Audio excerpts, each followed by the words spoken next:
Sorry about that. Welcome to Into the Mind of Heroclix Madness. I apologize. I coughed on my way in and I didn't have a witty introduction anyway. Kind of recovering from what is now the coolest day of the week as a wrestling fan, that being Wednesday. So bear with me as I deal with the outlook of that. All right. So, what is Into the Mind of Madness? This is where we take a little bit of time every week and just chat about HeroClix and what's coming off the top of my mind. This a lot of the content in this episode is like 50% advice and 50% me being wacky while telling a story. Um, so just kind of a reintroduction for those of you who aren't familiar with the show or the format of the show and what we're planning on doing today. Let's get this microphone a little closer to me because you got to be able to hear me for any kind of value to come out of this. Sorry about that little tap on the microphone there. All right. And, of course, we're out of sync. Give me a second. Every so often, my microphone and my camera get out of sync. All right. So what's the update on me? Diet seems to be going well. I'm going to start weigh-ins on Friday, and we're going to keep you guys up to date on that. I'm feeling really good.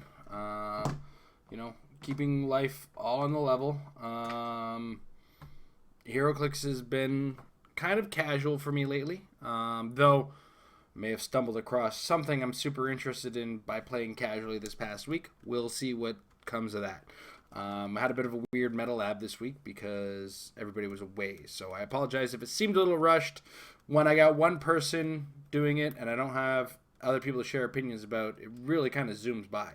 So to that, I apologize as well.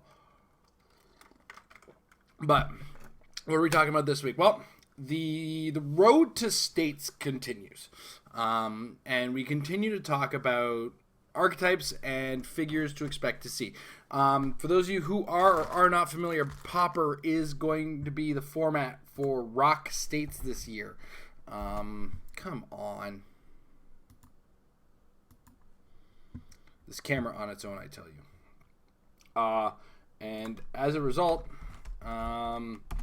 we've had to kind of change the way we think. So the ROC No Wonder Longer used to run this kind of limited format, which back in the old days was it was cool. Don't get me wrong, and it was a way of kind of limiting some of the things that we were using in the metagame to kind of adjust the game. Because if you look at it, we get these characters, but we don't use these characters. We add things to these characters. We give them things. And the idea of the format was to take away a lot of those extra things that we put on the board. ID cards were removed from it.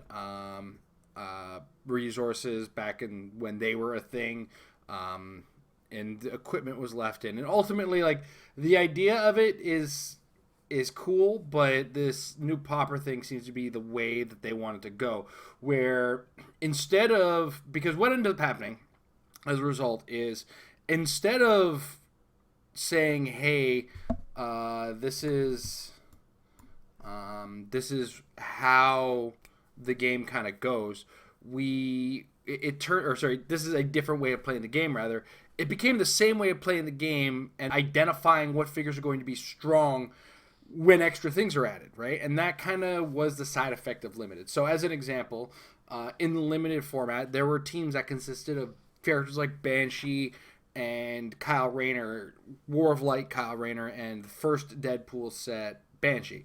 And if you go back and look at those figures, you'll see that those figures just ended up being strong, and once you started adding back in resources and whatnot, they were also strong, just stronger. So, the limited format kind of just became the definer for what we would do. This time, we're with a Pauper format. We seem to be going in that direction of what we want to do. And that is make a completely different format and use a bunch of figures that we wish we could use a lot of the time. Now, that's not to say that we're not going to see some figures that we see in the competitive game. The competitive game does have some commons and uncommons, and the ones that do show up in that format have a good chance of showing up here. Now, this format will also be including WWE figures because they're just going to be pop off the shelf. I'm half in and half out on that one, to be honest, but that's not what we're here for. I'm not here for my opinion on that. And anyway, long and short of it, we will see some figures that we've already seen in the competitive game. And that's kind of what I wanted to put my focus on in this week's episode. You see, the past 2 weeks, the first week I talked about my team, at least the team I plan on playing.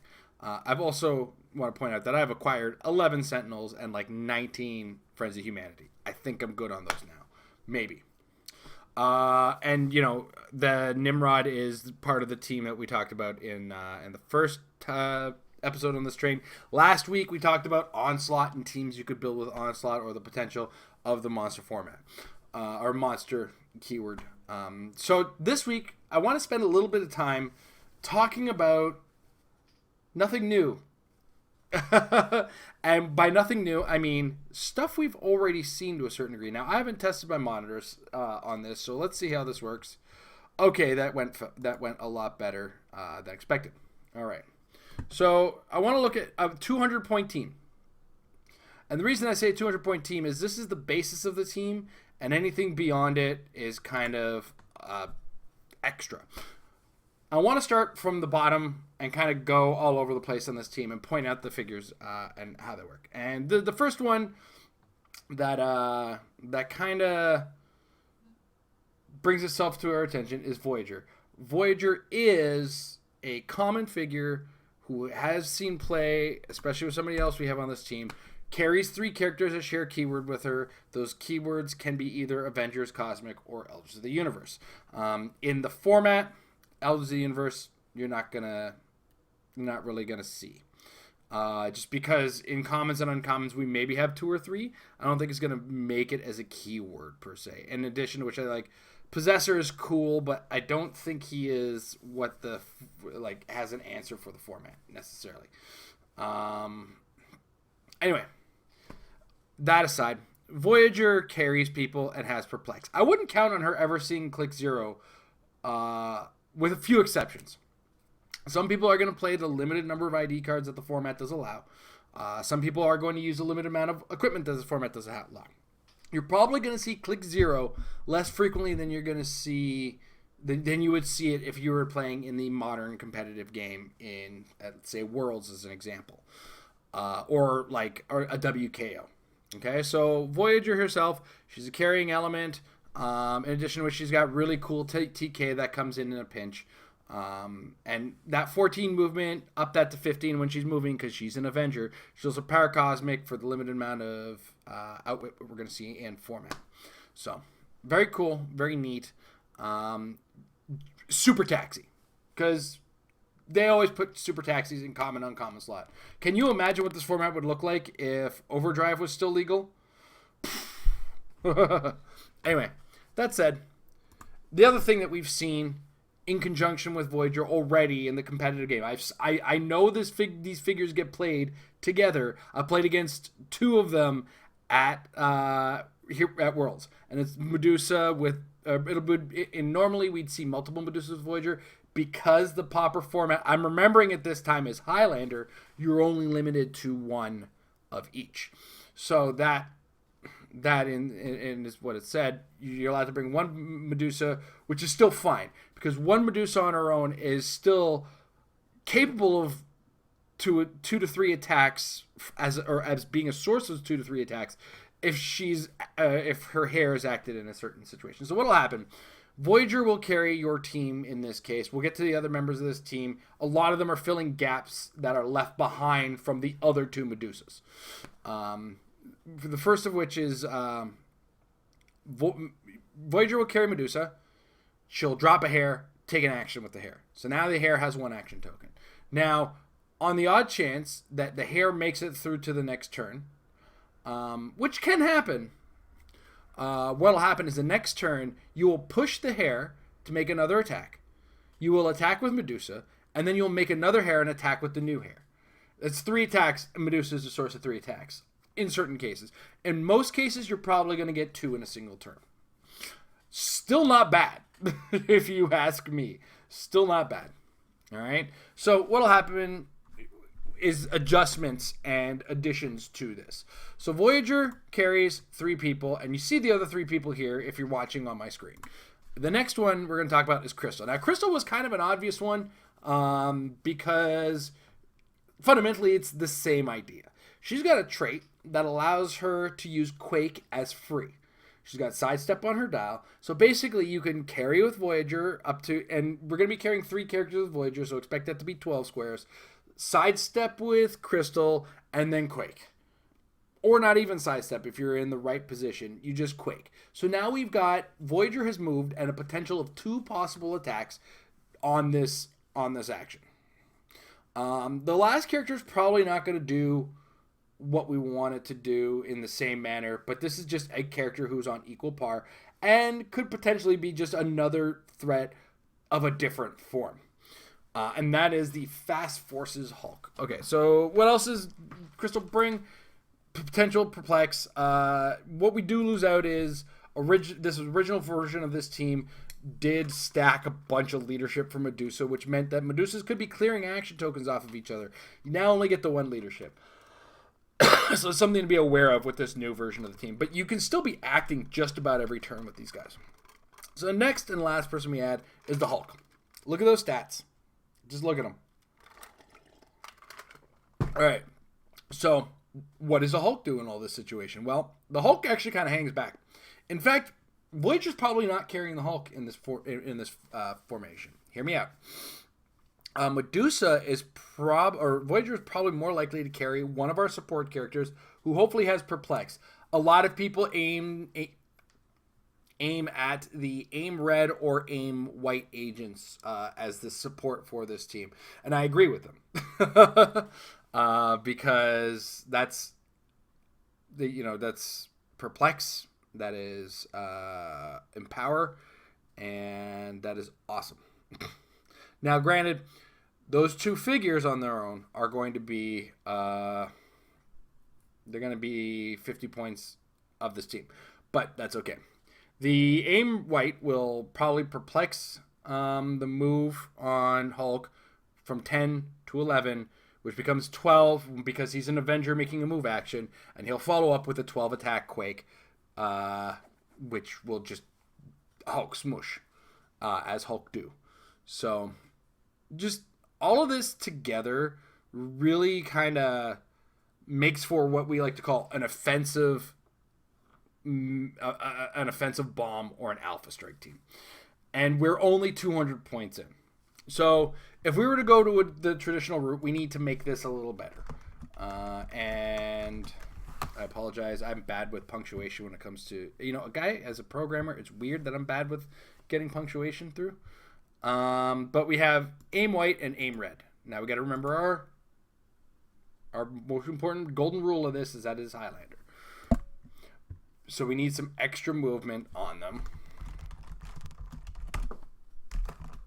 And I'm going to remember how to spell, I promise. There she is. Why not pop in another 10 points for a giant girl? And then another 10 points for a giant girl. And we still have 30 points left over to work with. And now the giant girls can carry the aim, or whatever character just doesn't need to necessarily be carried right on the first go. And we see where this kind of goes. We have another 30 points. Another 30 points to spend. That could be any number of Avengers tool bag things. Like, if we just look, we could look at just the common slot if we so chose, and probably come up with 30 points of Avengers that might just be reasonable. Avengers. And that's the other thing is, got to remember that the Fast Forces and starter sets are going to be illegal for this. There's a couple of Avengers, Fast Forces, and stuff. Jeez, I'm just a mess right now because I'm focused on doing this here. So common. Oh, I forgot rarity. Common rarity stuff. Look at that. Beast is a common.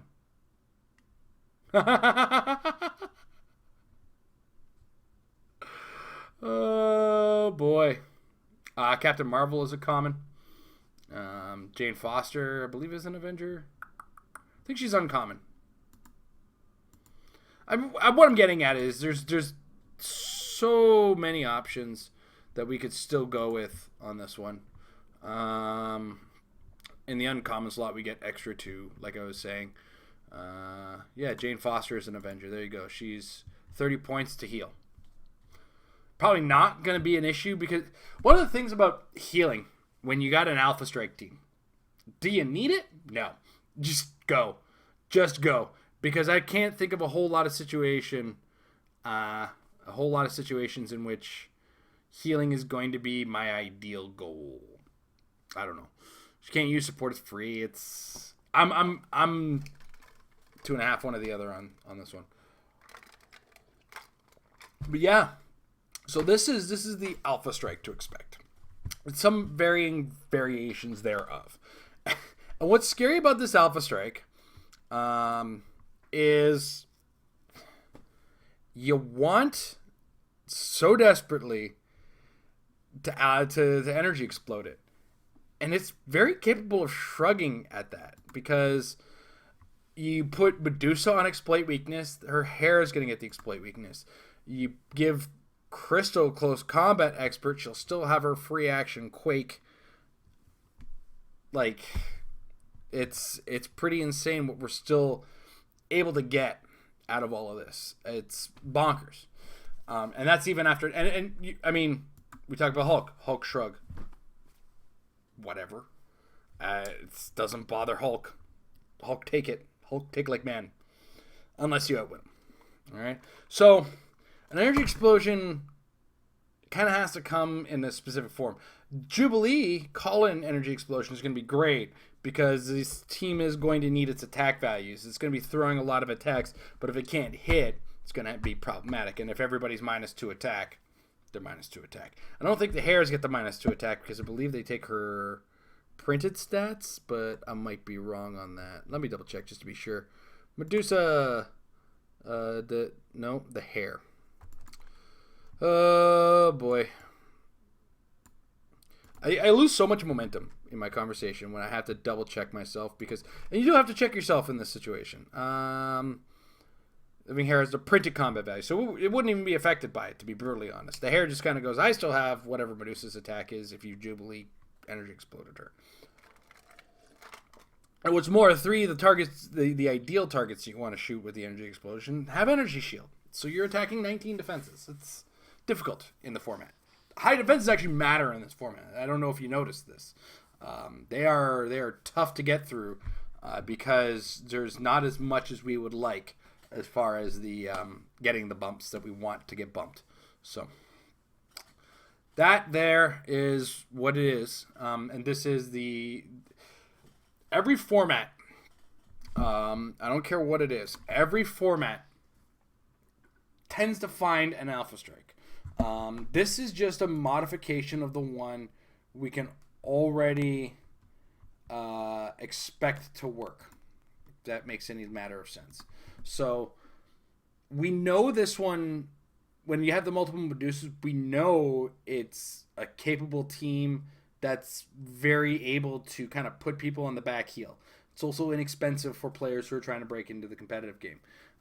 And because it already exists in the vast game, it will make an appearance in this much smaller format of the game. So brace yourself, be ready. This is one of those teams to anticipate and deal with. So how do you anticipate and deal with it? Well, this team is very formation based. It is capable of dealing with limitations to the formations, but it's still, if you can work a map a little better than it, it will be problematic for that team.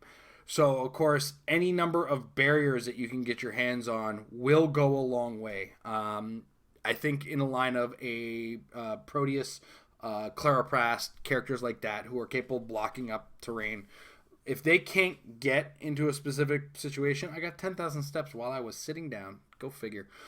If you can't, it's my hand talking. If you can get into a position where they can't place in a way that's ideal for them, you can take advantage, and you can take advantage of it as well. You can go a long way. This team also really kind of has to focus down on any Colossal Retaliators that you might have. So if you have a stack of Colossal Retaliators, it's going to be a bit of a problem for this team. In addition to which, if you can get the Sentinels out fast enough with the Sentinel Factory teams that are capable of being made, it could also lead to some problems for this team just trying to chunk through the sea of bodies. They're going to score points, but if you can capitalize a little higher, you can get around this. A couple things to note about this team as well. Penetrating damage, deal it to the Hulk. He has only got 3 clicks. Get rid of all 3 of them. It shouldn't be a problem. Medusa has 5. She generally takes all the damage. She does take all the damage that you deal to her. Never deal her 1. 1 damage to Medusa is a bad idea. You do not want Blade's Claws from 2 different sources that also has plasticity and super senses. You don't want that situation. Quake, same kind of deal as Medusa, only has 5 clicks. Does also take all of the damage. Crystal, did I say Quake? I said Quake, didn't I? Crystal does take all the damage until you get to the toughness click, so be aware of that. Either deal 5 off of the top or a little bit of damage here, and make sure you deal a little extra to get around that toughness in the latter half of the dial. Phone. What else do we... and if you've got a way of... I don't know off the top of my head if anybody in the common or uncommon slot has the ability to immobilize people. That could be a little bit of a nightmare for them. Also, danger room bots. Put them in the face of them, because they're going to have to devote way more attacks to these guys than they'd ever want to. Which, when I say the danger room guys, next week we're going to be introducing to a team that is... It's something. And it is a potential threat, to be honest, and it is not worth overlooking, because it could be trouble with a capital T. All right, so yeah, that's the Alpha Strike to expect in this format. Brace yourself, be ready for it. Think about it with your team. It's one of those things. I'm not saying this is a team you have to play.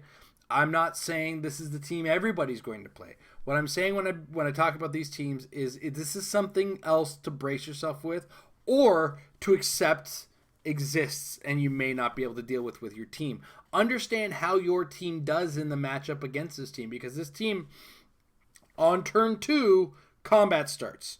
So if you haven't initiated combat or done something to this team that is not ideal for it, get to work, because they're coming to get you. All right, so to kind of wrap up, we talked about this team. That's pretty cool. I do want to share a little bit of a find in some recent games that I've had. I had the pleasure of fighting against a Nimrod, and I kind of noticed something that I had been saying was kind of correct. And that is, if you're going after Nimrod, maybe when you're using the ranged combat expert, maybe when you're using a close combat expert, he's actually the guy you might want to go for the damage with. This is the opposite of the advice I would normally give. But in my experience, if you can get multiple attacks off on him and you can get the hits, Nimrod less frequently will make the roll if your attack requirement is higher. So as an example, when you're attacking him on his first couple of clicks, he's got the 18 defense. If I hit that 8, he's got to hit an 8 or higher himself in order to get by it. And I was noticing that if you go for that, if you just go for the attack and just try for the long shot, try for 8s on Nimrod, it's actually, I feel, the golden number that can help you. It is actually more beneficial to have a bit of a harder time and use prob, if that makes sense. But that was just my experience with it personally. I may still have to try out some more test results before I am absolutely certain, but yeah. All right. That said, I do want to take a second and share a little something from one of our patrons. David Creighton is a patron who's been with us for a little bit, fairly new to the game, but he's also a writer, and he has recently released his own ebook available on Amazon for 99 cents Canadian even. And he has thrown a little bit of an extra stipend to get some attention to it. So check it out. It's called Tales from Other Realms. It's a series of short stories in multiple multiple genres even. And so it's 99 cents for now, and it goes up to $2.99 in November. So check it out. David Crichton is a writer based out of Ontario, my personal home province. He's also a mental health advocate, and I love sharing creative works from our fans. So check it out. This is Tales from Other Realms, the Kindle edition or the ebook version from David Crichton. Thank you, David, for your support, and thank you very much for sharing your art with us. I do appreciate writers and other creatives in the realm. I'm myself work in a creative field, so have to appreciate other people's creativity, as it were. Okay, there is some questions in the chat, so I'm going to take a look at them. If you do have a question, the traditional rule, and I forgot to put it up, capital letters question so that I can see it. I want to thank Ethan Beck for joining us in the chat. Let's see. So Rick Yell, what are my feelings on the object attack ruling on the win? So I am going to bring this up right now on the Google machine. The Google machine being the internet browser that I keep open for other such things.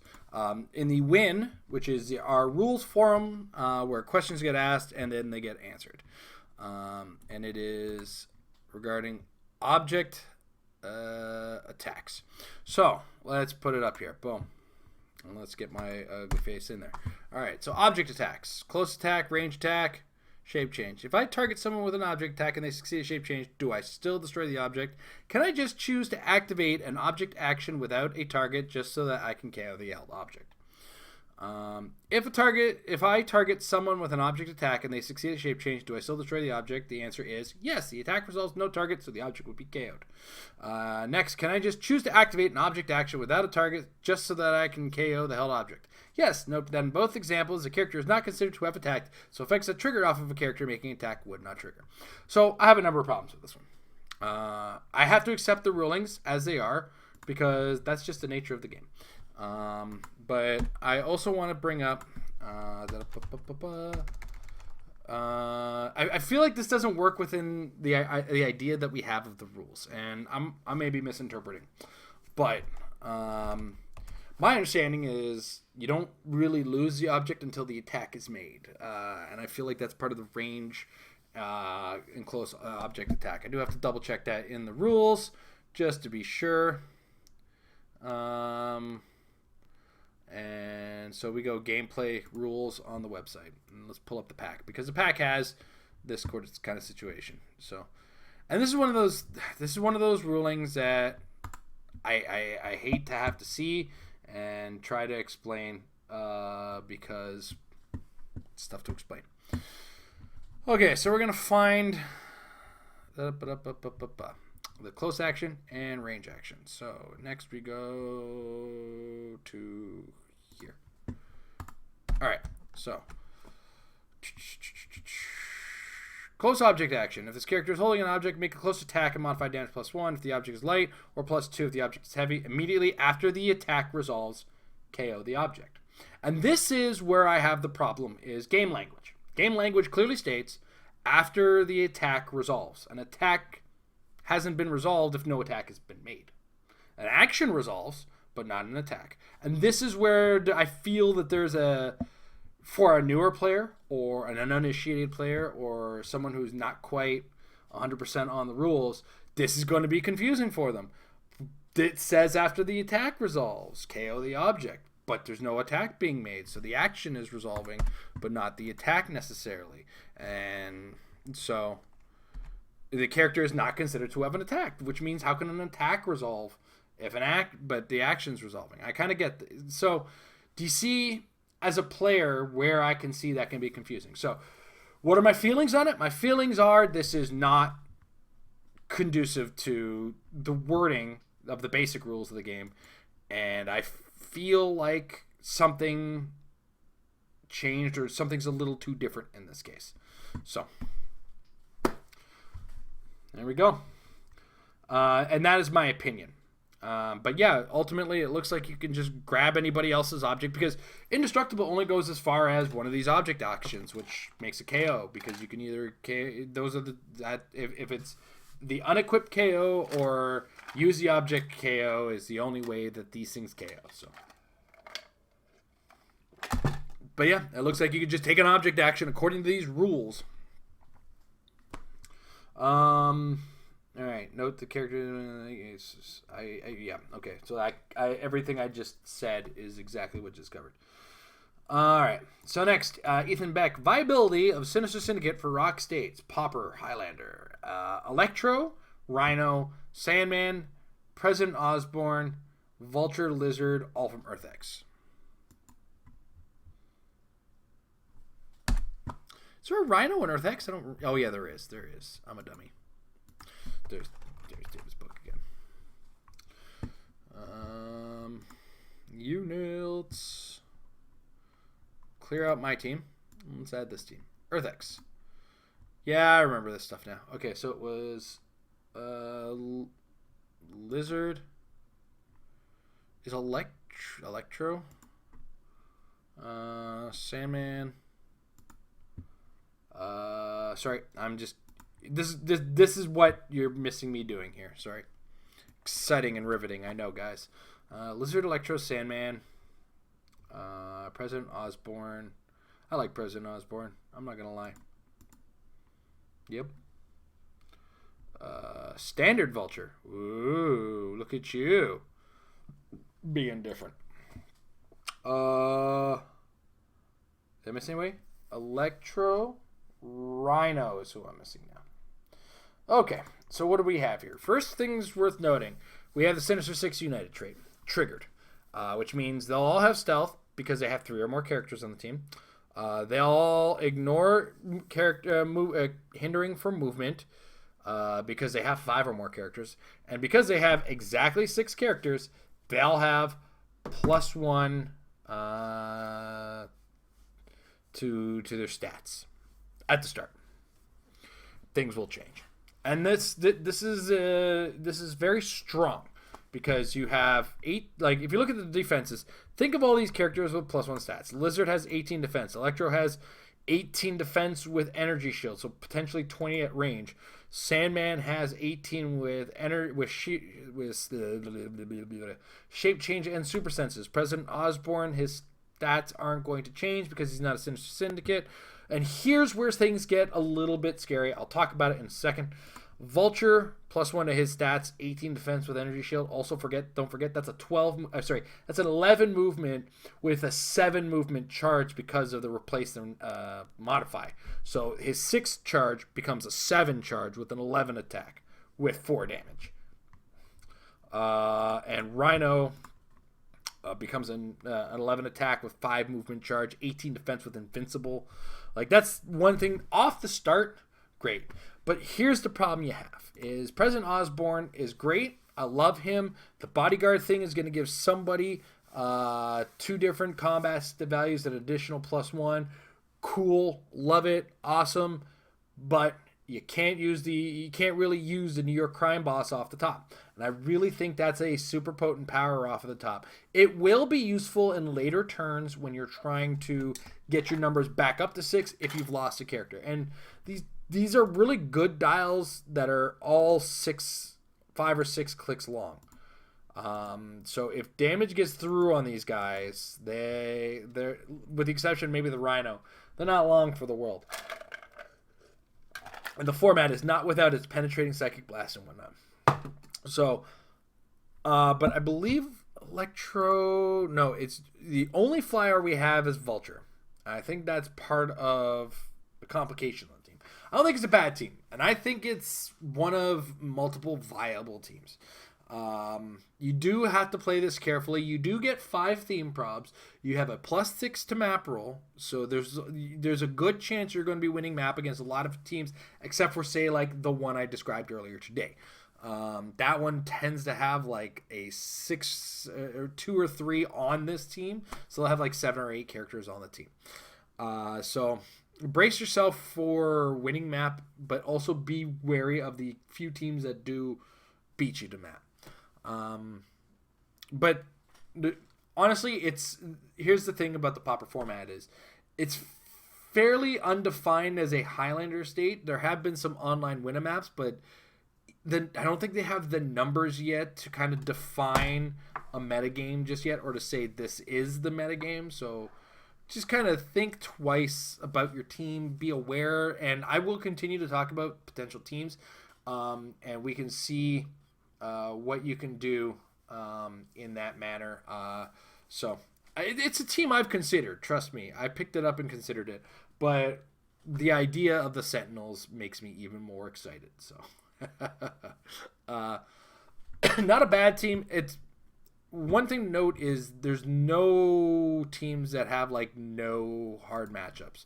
There's a hard matchup for everything. Like even the Nimrod team has a hard time with the Lucy in the Sky Perplex Pulse Wave bombs.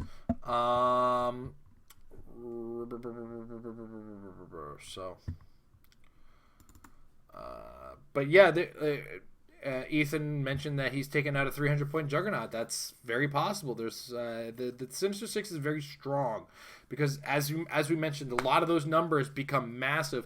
To also kind of reiterate, let's go back to just damage values. Electro will have a 4 damage or 3 damage with well, I mean she's got 3 damage. Lizard gets a 3 but 11 attack with blades. Sandman gets 4 across the board as long as you have 6 characters. Vulture gets 4, Rhino gets 4. So there's a lot of damage potential coming out of it. And I think next week we're going to talk in whoops. I did that thing. There we go. Sorry about that. Streamception. I apologize for that. Juggernaut is going to be a thing we're going to probably mention in brief next week because he's a threat. 300-point one-man army that's very possible to be played in this format. And we cannot ignore one-man armies ever. Because if they exist, we have to understand how to beat them. So to kind of wrap it up, thanks everybody for watching. Thank you very much for watching if you're in the archives, watching if you're live. We will continue the trail to the Pauper, though in a couple weeks I'm going to refocus. No, we're just going to keep on the Pauper train. We're going to keep on this for a little bit and until states. And talk about more teams and more archetypes we can come up with that will be viable, will be worth planning for, will be worth mentioning. So, in the meantime, guys, thank you for jumping into my crazy. And, always remember, sometimes when you're building a team, you got to step into the mind of madness. Have a good night, everybody.